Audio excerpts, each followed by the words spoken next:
A escuridão do mar engoliu o pequeno barco de Júlia, enquanto ela lutava para manter o controle sobre a rede de arrasto que ameaçava arrastá-la para o fundo. A tempestade que se aproximava tornava as ondas cada vez mais altas e traiçoeiras, e Júlia sabia que precisava agir rápido para não acabar como os outros que haviam desafiado o mar naquela noite. Com um esforço sobre-humano, ela puxou a rede para dentro do barco, mas foi então que viu algo que fez seu sangue gelar, uma forma humana presa nas malhas, olhos vidrados e pele pálida como a espuma do mar. Júlia era uma pescadora experiente, acostumada às duras condições do mar, mas havia algo de estranho naquela captura, algo que a fez hesitar por um momento antes de decidir o que fazer em seguida.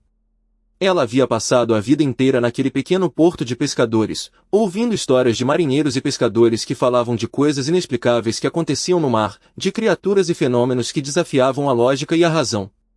E agora, enquanto olhava para aquele corpo, Júlia se perguntava se uma daquelas histórias poderia ser verdadeira.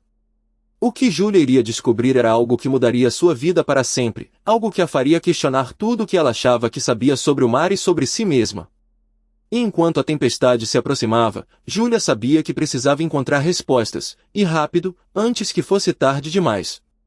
O sol poente lançava um brilho alaranjado sobre a pequena cidade costeira, onde Júlia havia crescido ouvindo o som constante do mar. O cheiro de sal e peixe fresco pairava no ar, misturado com o aroma de comida caseira que vinha da cozinha de sua família. A cidade era um lugar onde o tempo parecia parar, onde as pessoas se conheciam e se respeitavam, e onde a vida era simples e previsível. Júlia amava aquele lugar, com suas ruas estreitas e casas de madeira desgastada pelo tempo. Ela amava o som das ondas quebrando na praia, o cheiro de algas marinhas e o gosto de peixe grelhado que sua mãe fazia para o jantar. Ela amava a sensação de segurança que vinha de saber que todos se conheciam e se cuidavam.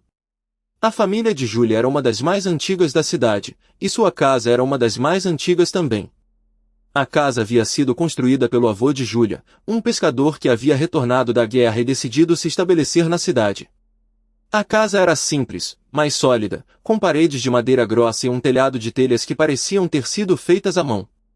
Júlia havia crescido ouvindo histórias sobre o avô, que havia sido um homem forte e corajoso. Ele havia contado histórias sobre as tempestades que havia enfrentado no mar, e sobre as lutas que havia travado para construir uma vida nova na cidade. Júlia se sentia orgulhosa de sua família e de sua cidade, e acreditava que nada poderia jamais mudar aquilo. Uma das coisas que Júlia mais amava era o relógio de bolso que seu avô lhe havia dado. Era um relógio antigo, com um mostrador de prata e um mecanismo que parecia bater no ritmo do coração. Júlia o guardava em um bolso especial em sua camisa, e o tirava para olhar as horas sempre que sentia necessidade.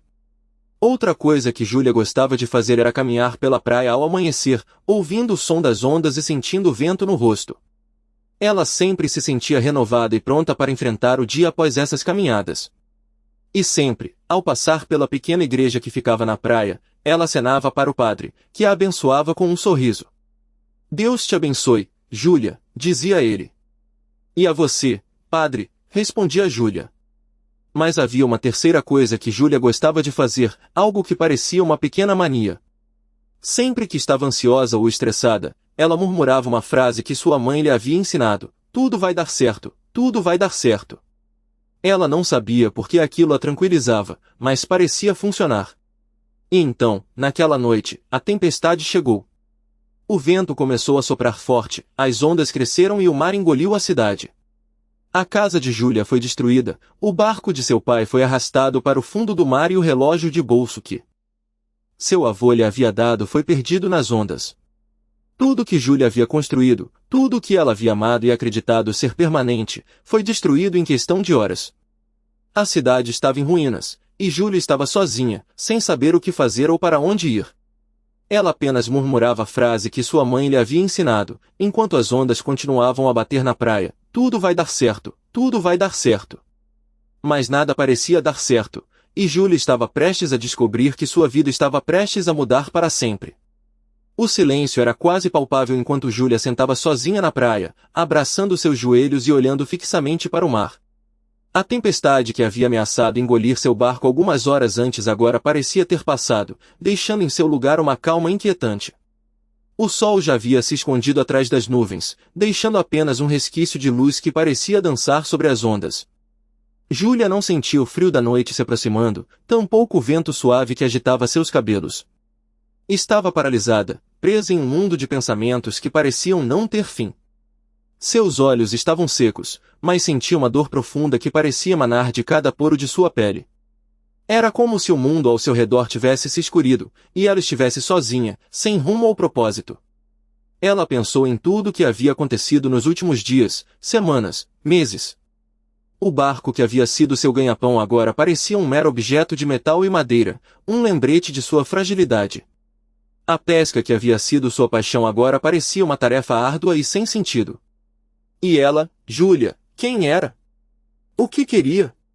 Para onde estava indo? De repente, ouviu um som atrás dela. Virou-se e viu um homem se aproximando, com uma passada lenta e cuidadosa. Ele parecia ter saído de lugar nenhum, e Júlia sentiu um arrepio na espinha. "Posso me sentar aqui?" perguntou o homem, com uma voz suave e rouca. Júlia hesitou por um momento, mas algo no olhar do homem a fez acenar com a cabeça. Ele se sentou ao lado dela, sem dizer nada, e ficou olhando para o mar. "Você está bem?" perguntou ele, depois de alguns minutos de silêncio. Júlia balançou a cabeça, sem conseguir falar. O homem não disse nada, apenas continuou olhando para o mar. "Meu nome é João", disse ele, finalmente. "E você?" "Júlia", respondeu ela, com uma voz quase inaudível. João ficou em silêncio novamente, e Júlia sentiu que ele estava esperando algo, mas não sabia o que. O silêncio entre eles era confortável, e Júlia sentiu que podia estar ali para sempre, sem precisar dizer nada. Mas então, João se levantou e disse: "Eu conheço um lugar onde você pode encontrar respostas. Se quiser, posso levar você até lá." E com isso, ele se virou e começou a caminhar em direção à cidade, sem esperar por Júlia. Ela ficou ali, parada, olhando para ele se afastar, sentindo que sua vida estava prestes a mudar de alguma forma, mas não sabia como. E naquele momento, Júlia sentiu que estava no fundo do poço, sem saber como sair. A noite caía sobre a pequena cidade costeira, trazendo consigo um silêncio profundo e uma sensação de abandono.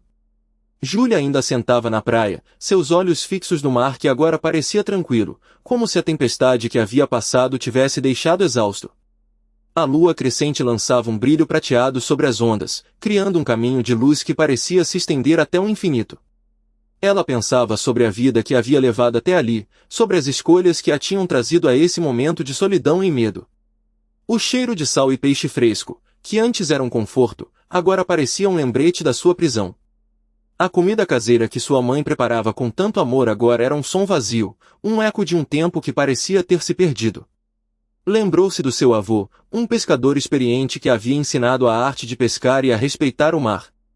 Ele sempre dizia que o mar era uma mãe, que dava e tirava com igual generosidade. Júlia sempre havia pensado que ele era um homem sábio, mas agora parecia que ela havia esquecido suas lições. Seus olhos se voltaram para o barco, que agora parecia um objeto estranho e hostil. Ela pensou em como havia se sentido ao lutar contra a rede de arrasto, ao sentir o medo e a adrenalina correndo pelas suas veias. Foi como se tivesse sido renascida, como se tivesse descoberto uma força dentro de si que não sabia que existia.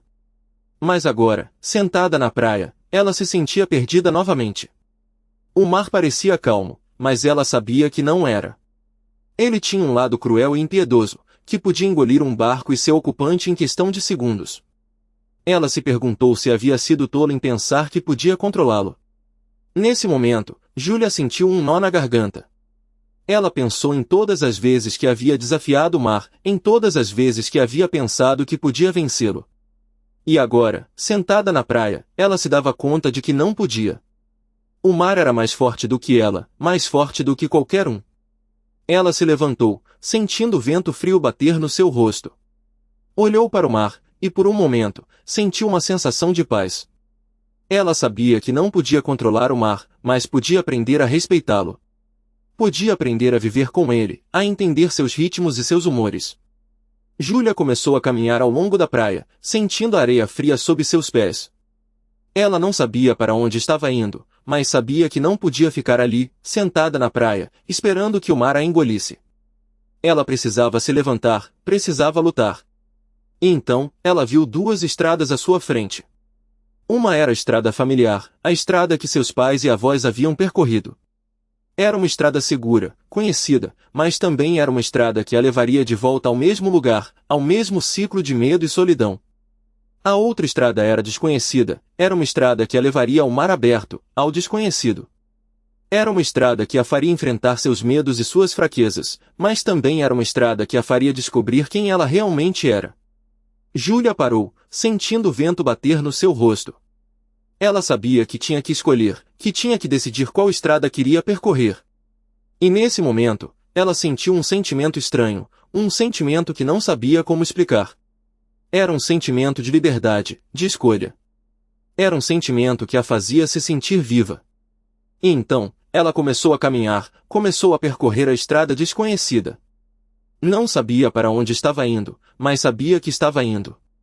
E nesse momento, sentiu uma sensação de paz, uma sensação de que estava fazendo a coisa certa.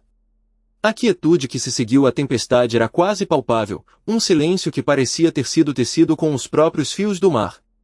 Júlia, ainda sentada na praia, sentia o peso do mundo ao seu redor, mas agora era um peso diferente, um que não a arrastava para baixo, mas a deixava suspensa, como se estivesse pairando entre o céu e o mar.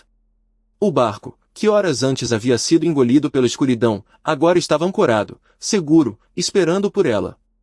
Enquanto olhava para o horizonte, Júlia começou a perceber que a luta que havia travado contra o mar não era diferente da luta que travamos todos, dia após dia.